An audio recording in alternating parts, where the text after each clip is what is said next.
Salve, meus amigos habitantes da Gibsfera, como é que vocês estão? Bom, no vídeo de hoje eu vou dar sequência à minha série de análises aqui sobre Sandman. E é uma desculpa perfeita para eu poder reler em paz, produzir conteúdo e me delongar nesta que é a obra-prima de Neil Gaiman.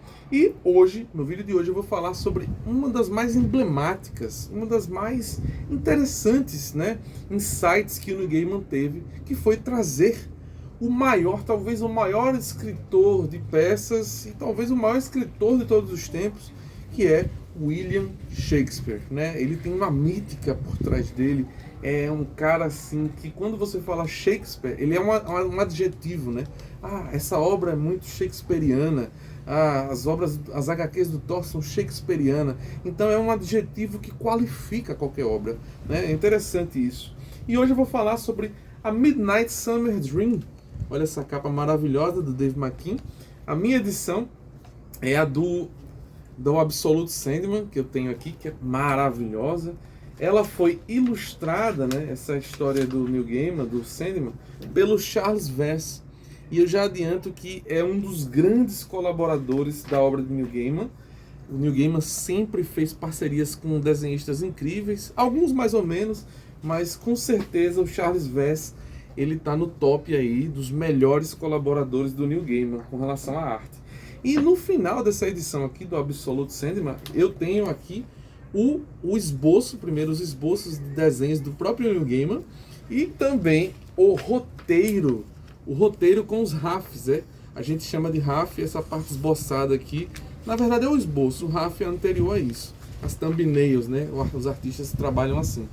E eu li o roteiro do Neil Gaiman, é muito bacana porque o estilo do Neil Gaiman, o roteiro é enorme, ele se delonga. Para quem não sabe, quem ensinou Neil Gaiman a fazer roteiro de quadrinho foi o próprio Alan Moore. E a estrutura de roteiro do Alan Moore também é assim. É como se fosse uma carta ao artista. Ele vai se delongando, falando detalhes. E aí, caro Charles, ele conversa. É engraçado que é como se fosse uma ligação telefônica, transcrita. Então aqui, Charles, eu quero que nesse quadro você coloque assim e tal. E interessante notar também é que o Neil Gaiman, ele deixa os artistas bastante à vontade para darem as interpretações dele, modificarem posicionamento, alguma coisa assim. E isso é uma forma de colaboração orgânica entre roteirista e artista. Não à toa que dá super certo, não é verdade? Bom, mas agora falando mais sobre a questão do conteúdo, sobre do que trata o Sonho de uma Noite de Verão, a HQ do Sandman. A gente pode começar falando sobre o seguinte: uma das diferenciais dessa onda inglesa dos anos 80, dos roteiristas ingleses, porque foi na mesma época que surgiu o Alan Moore, então a DC Comics foi lá ver se minerava, não bitcoins, mas autores que tivessem a mesma qualificação, a qualidade literária que tinha o Alan Moore. Então eles acharam o Neil Gaiman, o Grant Morrison e diversos outros, que foram se revelando ali e criaram várias histórias maravilhosas para Vertigo, para DC, refundaram os universos, enfim, porque esses autores eles estavam imbuídos, carregados de muito referencial literário.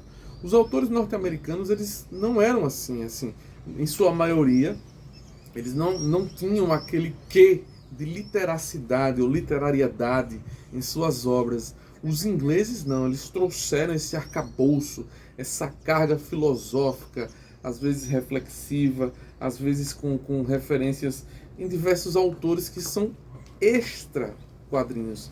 Então é muita riqueza que eles trouxeram, E o Neil Gaiman é um deles, é um cara que vem com um arcabouço literário infinito, na verdade, O homem é um conhecedor, um erudito também, um literato, como a gente diz.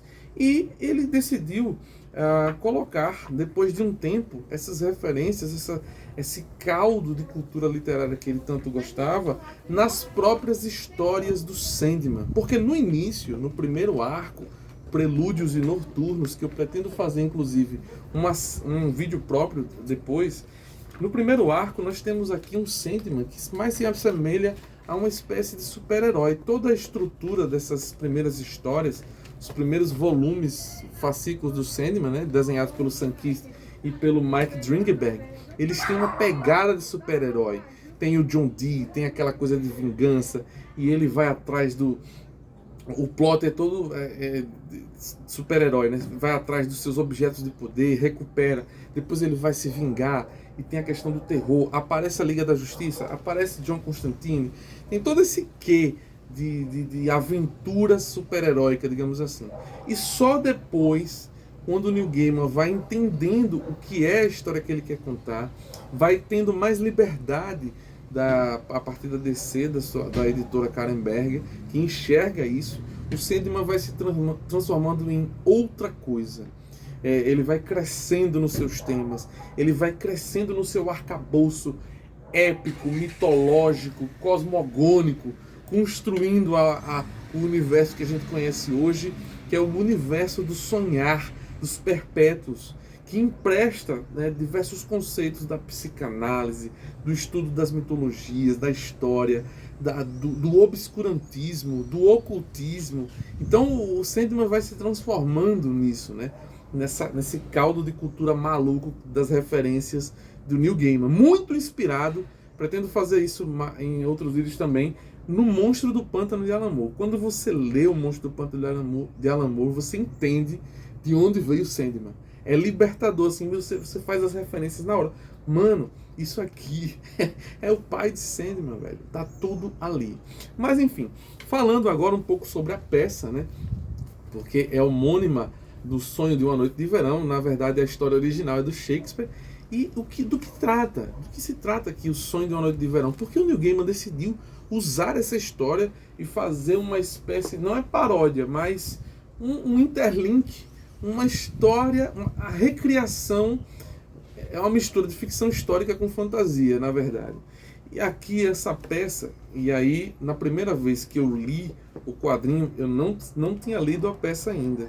Então dessa vez eu decidi, antes de reler, eu quero reler já com outros olhos, eu quero ler primeiro a peça. Então eu fui lá, comprei, li a peça, adorei. Eu já gostava de Shakespeare, já li uns 4 ou 5 peças de Shakespeare. Já li Hamlet, Macbeth, Rei Lear e, enfim, esqueci o outro. Mas o meu favorito é o Rei Lear. Por enquanto, eu pretendo ler mais. E aí eu vim aqui e ler. E é uma comédia.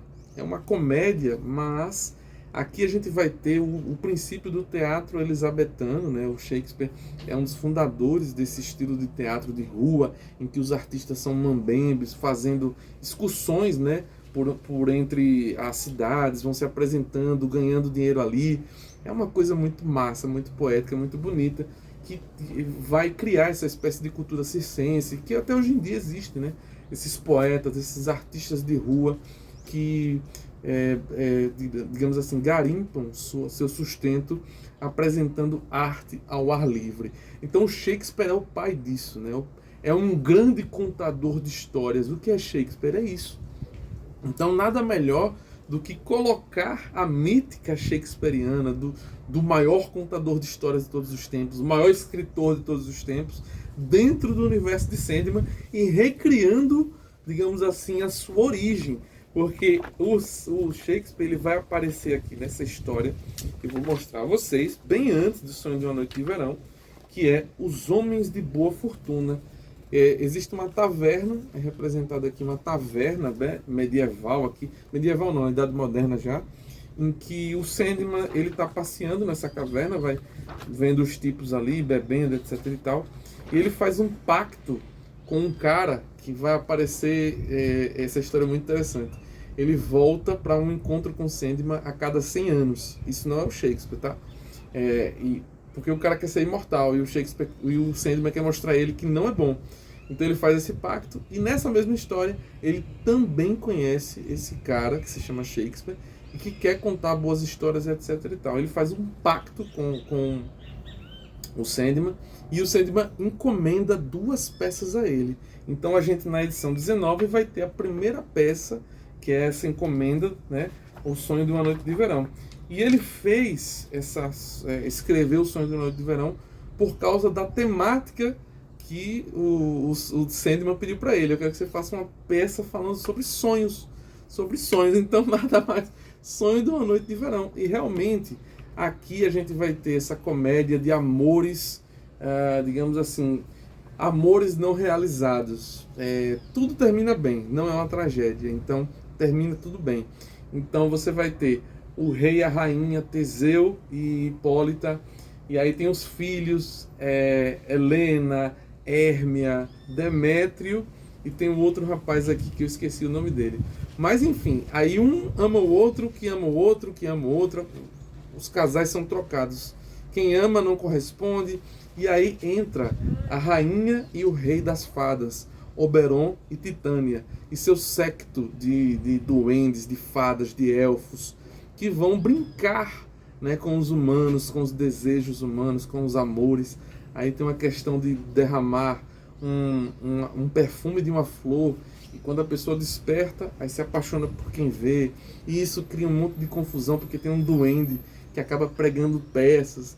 Enfim, é uma coisa muito onírica, tem essa atmosfera onírica, essa atmosfera bem engraçada, fantasiosa, do mundo das fadas. E por isso mesmo o Neil Gaiman quis trazer isso para o seu universo, o universo do sonhar. E encaixou completamente, assim, uma coisa perfeita. E na HQ, nós temos o Sandman sendo abordado pelo Shakespeare, né? E o Shakespeare chega e diz para ele: Senhor, a peça está pronta, nós vamos apresentá-la. E aí o Sandman, ele convida o Oberon e a Titânia para assistirem à peça, né, como uma forma de presenteá-los, né? E é bem interessante, a peça acontece de verdade, aí vai ter todo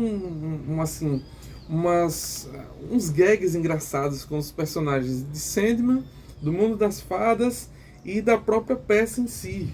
Então é uma coisa que não tem nada a ver com super-herói, é uma coisa que eleva o tom de Sandman para um patamar bastante literário, tanto é que ganhou o prêmio internacional, né, o World Fantasy Award, e foi a primeira história em quadrinhos que ganhou esse prêmio, nunca mais outra história ganhou, e é muito, muito interessante para você que quer conhecer o universo de Sandman, conhecer também Sonho de uma Noite de Verão, que faz essa intersecção aí textual entre quadrinhos e literatura e teatro e cultura circense, cultura mambembe. Enfim, fica essa dica de leitura. Espero que vocês tenham gostado dessa breve análise aqui, um pouco confusa, mas espero que tenha ficado algum tipo de mensagem para vocês. Deixa o like no vídeo, se inscreve no canal e até a próxima.